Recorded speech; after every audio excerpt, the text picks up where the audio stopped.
자, 시청자 여러분들 반갑습니다. 얼음사이다입니다. 자, 최근에는 집값이 최고점에 비해 가지고 좀 내려왔다라고 합니다만 여전히 우리가 살아보면은 아파트 내 집 한 채 마련하는 게 절대로 쉽지가 않습니다. 그죠? 장난이 아닙니다. 자, 그런데 이 와중에 중국 사람들이 우리나라에 보유하고 있는 아파트가 무려 4만 채를 돌파했다라는 충격적인 소식이 알려져서 논란이 되고 있습니다. 자, 참고로 유튜브 얼음사이다 채널에서는 예전에도 몇 번 비슷한 내용을 다룬 적이 있는데 그때보다 이제 더 많이 늘어난 거죠. 자, 제가 과거에 뭐라고 했냐면은 문재인 정부 때 중국 사람들의 서울 아파트 부동산 매수 및 보유가 급증을 하고 있다라고 제가 영상을 올린 적이 있었는데 이제 그때보다 더 많이 늘어나가지고 제가 다시 한번 다뤄드리는 겁니다. 자, 참고로 잠깐 설명드리자면은 2, 3년 전 그때 당시에 유튜브 규제가 얼마나 심했었냐면 그 특정 나라의 이름을 제대로 읽지도 못하고 애둘러서 여러분들 제가 제목에 뭐라고 적어놨습니까? 다른 나라 사람들이 서울 아파트를 다 사간다. 다른 나라 사람들이 사간다. 이렇게 이제 눈물겹게 목소리를 내던 시절이 있었습니다.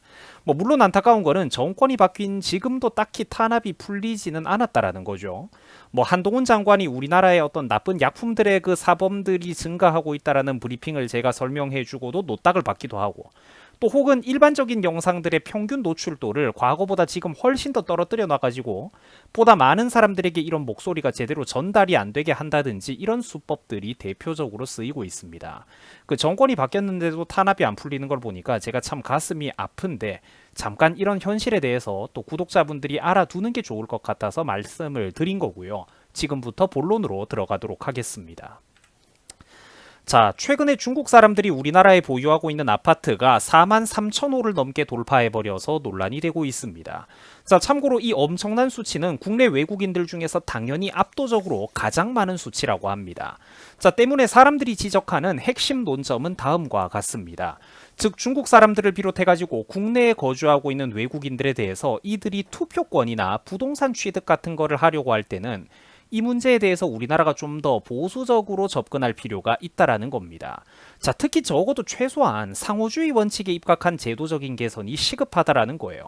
이 쉽게 말해가지고 우리나라 국민들이 그 나라에서 투표권이나 부동산 취득을 하는데 제한을 받고 어려움이 있다면 반대로 그 나라 출신의 외국인들이 우리나라에 들어왔을 때도 당연히 똑같은 대우를 받아야 된다라는 겁니다. 아주 간단한 이치죠. 공평한 얘기거든요. 자, 안타깝게도 현재 우리나라에서는 외국인들의 국내 부동산 취득 물량이 지속적으로 증가를 하고 있습니다. 특히 심각한 문제는 중국 사람들의 비율이 압도적이라는 점입니다. 자, 중국 사람들의 국내 토지 보유 및 아파트 보유 건수가 급격하게 해마다 증가하고 있다고 합니다. 자, 공동주택을 소유하고 있는 현황에 대한 통계 자료를 살펴보시면 다음과 같은데요. 중국 사람들이 우리나라에 가지고 있는 주택수가 무려 4만 3천 호를 넘어간다라고 합니다. 소유자도 무려 4만 6천 명에 달한다라고 하죠. 수치만 들어봐도 육군 몇 개 사단 이상이 넉넉하게 나오는 어마어마한 수치인데 자, 이거는 당연히 국내 외국인 부동산 보유 건수 중에서 중국 사람들이 압도적으로 최대 비율을 차지하고 있습니다. 자, 그러면은 여러분들 반대로 우리나라 사람들은 어떨까요? 한국 사람들이 중국에 가가지고 부동산을 투자하는 거는 과연 쉽고 자유로울까요? 물론 그렇지가 않습니다. 돈이 있어도 그렇게 안 돼요.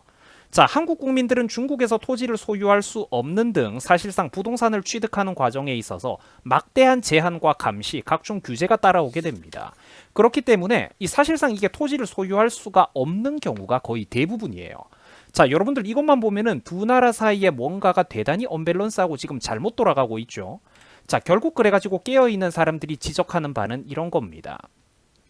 중국 사람들뿐만 아니라 외국인들 전반적으로 모두 적어도 대한민국 국내에서 외국인들이 부동산을 취득하는 데 있어서는 최소한 좀 상호주의의 원칙으로 나아가자라는 겁니다. 누군가를 콕 집어가지고 부당하게 차별하거나 괴롭히자는 게 절대로 아닙니다. 다른 나라에서 한국 국민들을 대접하는 그것과 똑같이 그 나라 출신의 외국인들도 우리나라 국내에서 같은 대접을 받아야 된다는 겁니다. 자, 6년 전 당시 대한민국 국민들은 6년 전 당시 대한민국의 국민들은 언론의 선동에 휩쓸려 넘어가가지고 거대한 실수를 저지른 적이 있었습니다. 바로 문재인 정권을 탄생시킨 겁니다. 자, 이후 대한민국의 부동산 시장은 급속도로 개판이 되었습니다. 문재인 정부 시절에 특히 집중적으로 중국 사람들의 서울 아파트 보유 건수가 해마다 폭발적으로 증가를 했습니다. 자, 오죽했으면은 그 목소리 내기 힘들었던 시기에도 여러 언론들이 중국 자본이 서울 아파트를 다 휩쓸어 담아가고 있다라고, 쓸어 담는다라고 여러 건의 뉴스 기사가 나왔을 정도였습니다. 자, 여기도 보시면은 비슷한 그때 당시의 뉴스 기사들 여러분들이 확인을 해볼 수가 있습니다. 자국민들은 수많은 규제와 통제를 당하고 있던 사이에 중국의 부자들은, 자본가들은 집중적으로 서울의 고가 아파트를 싹쓸이하고 쓸어 담아가고 있다라는 뉴스입니다. 자, 오죽했으면 이 참 부끄럽게도 해외 언론에서도 똑같은 문제를 지적한 적이 있었습니다. 홍콩 사우스 차이나 모닝 포스트라고 SCMP라는 곳에서는 2020년 당시 뭐라고 했었냐면 중국의 부호들이 서울의 고급 아파트를 쓸어 담으며 집값을 떠받치고 있다라고 얘기할 정도였습니다. 자, 해외에서 한국의 기형적인 부동산 시장에 대해서 이렇게 이제 부동산 시장 상황에 대해서 주목을 한다라는 게 정말로 부끄러운 뉴스죠. 자, 여기에도 보시면 여러분들 비슷한 얘기가 또 나옵니다. 자, 몇 년 전에 문재인 정부가 한창이었던 그때 당시에도 이미 얼마나 심각했냐면 서울 주택을 매입한 중국 사람들이 5년 새 무려 2배가 넘어가게 증가했다라고 하죠. 자, 서울에 주택을 산 외국인들 중에서 중국 사람들의 비율이 2015년에는 32% 정도였는데, 박근혜 정부 시절이죠. 그런데 문재인 집권 시기를 거치면서 불과 2019년 8월에는 무슨 일이 벌어졌냐? 32%가 61%까지 올라갔다라는 겁니다. 중국 사람들의 어떤 대한민국의 그 서울 아파트, 주택, 부동산을 매입한 비율이 5년 새 2배 가까이 증가를 한 겁니다. 자, 시청자 여러분들도 알다시피 문재인 정권 시절에 이 부동산 규제는 오직 자국민들에게만 혹독하고 가혹했습니다. 자, 부모님들의 도움을 좀 받고 어떻게든 내 집 마련이 시급했던 그 결혼 정년기, 혼인기의 젊은이들이 자금을 좀 이렇게 억지로 끌어모아 한다 싶으면은 무슨 일이 벌어졌습니까? 정부에서 칼자루를 들고 덤벼들어가지고 너 그거 돈 어디서 났는지 소명하라면서 뭐 이렇게 자금 소명 이런 거, 그 계획서 뭐 이런 거 종이를 내라고 하고 사람들을 못 살게 굴고 잡아다가 조지고 온갖 괴롭힘과 탄압을 했습니다. 자, 반면에 중국 사람들이 자기네 은행이나 해외 자본을 끌어다가 국내에서 부동산을, 서울의 아파트를 쓸어 담는 거는 아무런 규제도 사실상 없었다라는 거예요. 빗장문을 활짝 열어놓고 있었다라는 겁니다. 어서 옵쇼 했던 거죠. 자, 매국노 정권도 이런 매국노 정권이 세상 천지에 어디 있단 말입니까? 당시에도 여러 번 비판을 했던 내용입니다만 요약을 하자면 당시 문재인 정권은 노골적으로 우리나라 대한민국 국민들이 서울에 집을 사는 것만 귀신같이 잡아다가 못 살게 괴롭혔습니다. 반대로 외국인들, 사실상 중국 사람들은 한국의 아파트와 부동산을 여러 채 구매를 할 때 사실상 막대한 특혜를 누렸습니다. 고강도 대출 규제가 적용되지 않는 외국 금융기관의 돈을 빌려와가지고 국내에 자유롭게 아파트 부동산 투자를 할 수가 있었다라는 거죠. 자, 우리나라 국민들에게는 다주택자랍시고 집이 겨우 2개만 넘어가도 무겁게 부과해야 되던 그 막대하고 허리가 휘는 취득세, 양도세, 재산세 이런 것들도 중국 사람들은 사실상 손쉽게 피해갈 수 있는 경우가 매우 많았습니다.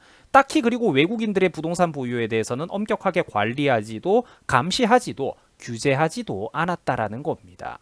자, 이것만 보면은 문재인 정부는 국가 차원에서 조직적으로 국부를 팔아넘기고 있었다라는 겁니다. 한국 국민들의 경제 생태계를 중국에 종속되도록 했던 것 아니냐라는 의심을 피할 수가 없다라는 거죠.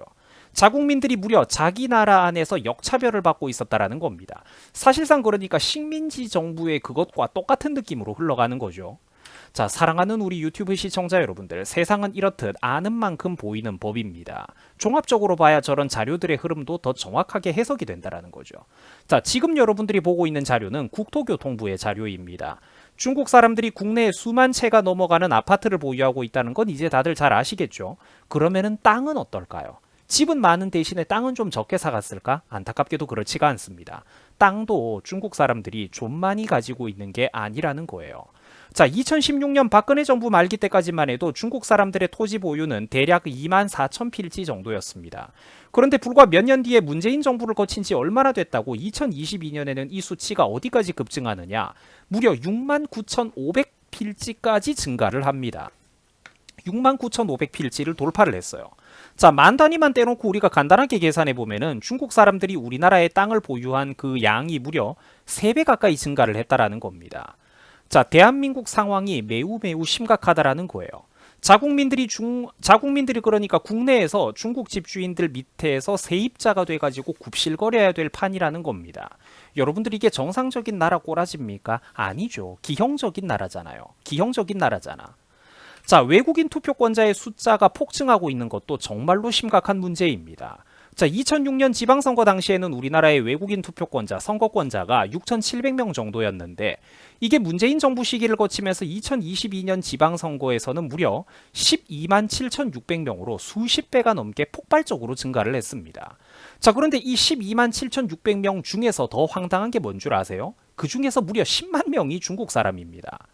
자, 여러분들 뭔가 잘못돼도 정말로 한참 잘못됐죠. 현재 우리나라 지방선거 구조를 살펴보면 정말로 심각합니다. 한국은 지방선거에서 무려 10만 명에 달하는 중국 사람들에게 투표권이 주어지고 있습니다. 자, 그런데 반대로 중국에 있는 한국 국민들에게는 참정권이 전혀 없다라는 거예요. 자, 우리나라 국민들에게 투표권을 주지 않는 나라라면 당연히 우리도 줄 필요가 있겠습니까? 당연히 그 나라 출신의 외국인들에게도 우리 역시 투표권을 주지 말아야 공정하다라는 겁니다. 당연한 거죠. 자, 시청자 여러분들, 나라 꼬라지가 정말로 심각합니다. 문재인 정권 5년을 거치면서 대한민국은 정말로 이렇게 나라가 구석구석 병이 들어가고 있습니다. 나라가 어떻게 굴러가고 있는지 뉴스 기사 한두 개만 배경 지식 없이 잠깐 보면은 그 재미도 없고 제대로 이렇게 그 심각성이 와닿지가 않는다라는 거예요. 그래서 정말로 두 눈 크게 뜨고 사셔야 됩니다. 그리고 제가 항상 여러분들의 소중한 시간을 절약해 드리겠습니다. 자, 시청해 주셔가지고 대단히 감사드립니다. 여러분들 수고하셨습니다.